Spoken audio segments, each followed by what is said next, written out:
Most cross-country and adventure motorcycling videos that I see are based on some sort of perceived need. The need to escape from reality, or some personal demon, or the need to go find yourself.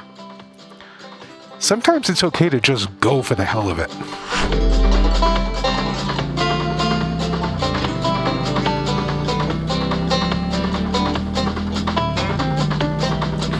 I'm definitely guilty of adding to the drama.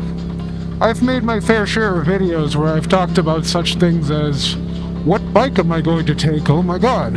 And is this the proper jacket to wear on a cross-country trip? What kind of luggage should I take? I need to find the perfect bag.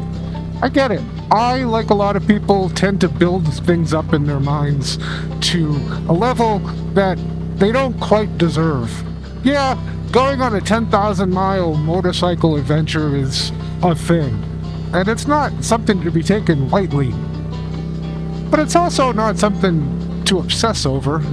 It's not something to spend every waking moment of your life thinking about, because that, in the end, just kind of ruins it. The overthinking, the overplanning, it gets to be a drag after a while. I think we do this kind of thing, especially, and I speak for myself when I say this, because we don't want to be disappointed. We don't want to be let down. We're afraid that we'll get out on the road and we'll either be bored, or something horrible will happen that we didn't plan for, or yada yada yada, and the trip of our lifetime will turn out to be a trip of disappointment and despair. The thing is, when I go on motorcycle journeys, I go in with very few expectations. In fact, I do that purposely because, in the end, what I really want, on a certain level, is to be kind of bored. I don't want drama. I don't want excitement. I want to ride roads like this, enjoy myself, and just have time to think. Think about life, the world, my motorcycle, and mountains that are that beautiful. That's Mount Hood, by the way. My favorite mountain in the world. And so, the overthinking, the overplanning, it's all for naught. When I hit the road in June, I'm gonna face crusty old motel rooms, backaches, maybe a mechanical failure or two. I'm gonna have some of the worst gas station food that's ever been created, in addition to some of the worst free motel breakfasts that anyone could ever imagine. That's all I'm looking forward to, except maybe the mechanical failures. My expectations are low because that's what I really want, is just the freedom to be bored, the freedom to pass the time, the freedom to be alone with my thoughts, with myself, with my motorcycle, and with whatever the road itself serves up.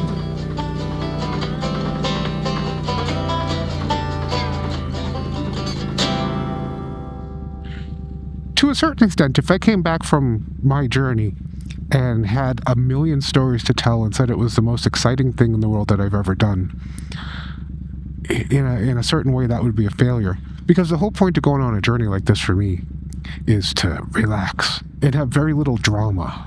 Really, I just want to get on the road, twist the throttle, feel the wind in my helmet, and just be one with my surroundings.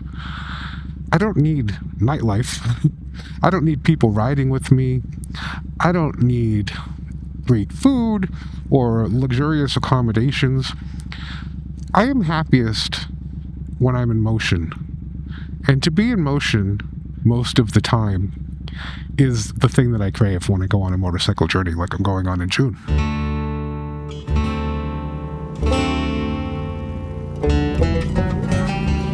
You know, one of the things that happens when I start planning a trip is people start telling me all the things I need to see and do. And I rail against that because that's the last thing I want to do when I go on a journey. I don't want to be tied down to having to go to some stupid museum or find some famous place that everyone goes to that I need to see before I die. The only thing I need to see before I die is a road like this, a gas gauge that says full tank, couple of bucks in my pocket, and some vague idea of where I'm staying that night. That's all I need. It's nice not to feel like you're running from something when you go on a journey. I have a pretty good life.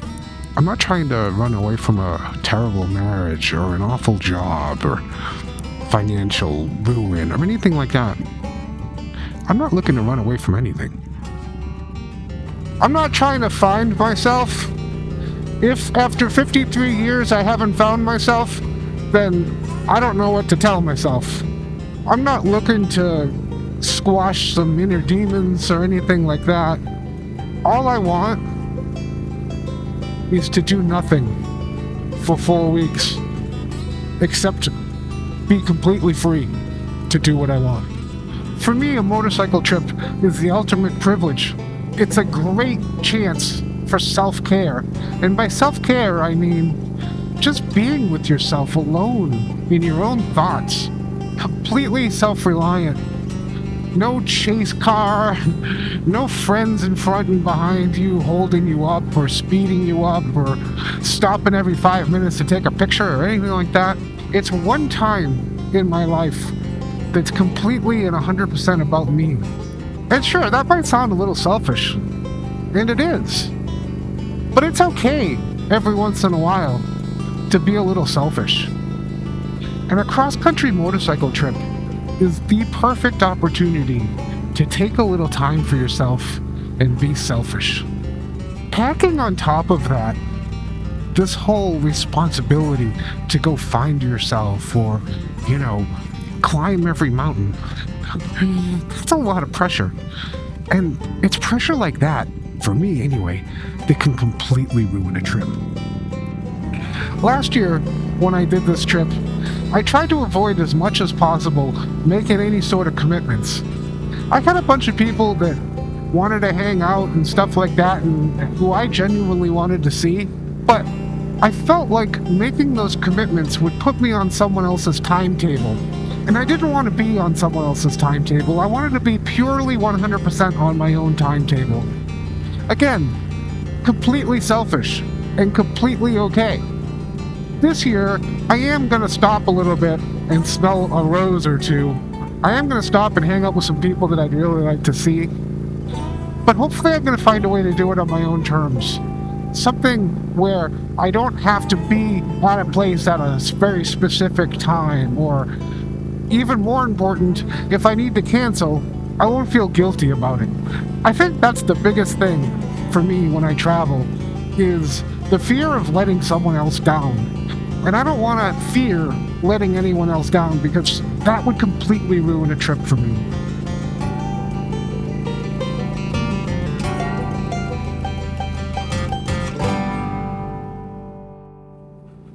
If I get on my bike and I have goals and responsibilities, then to me I failed. And I guess that's the point of this video. What I'm trying to tell you is, give yourself permission to do a thing for no reason. Do something stupid. Do something silly. It doesn't have to be epic. It doesn't have to be grand. It doesn't have to be notable. All it has to do is make you happy. Last year, folks commented that maybe I didn't look happy on my trip. And I think I said something to the effect of, if I look like this, you know I'm happy. If I'm sitting on a motorcycle and I'm plowing down the road and I'm going from one random place to another with no timeline, no real responsibility, no worries in the world, even if I don't have a giant grin on my face, I'm pretty happy. If you feel the same way, like you could just get on a motorcycle and go, and just the sheer act of riding a motorcycle would make you happy, then it's time to start planning. It's time to make that a reality. We're not getting any younger, folks. It's time to get on the bike and go.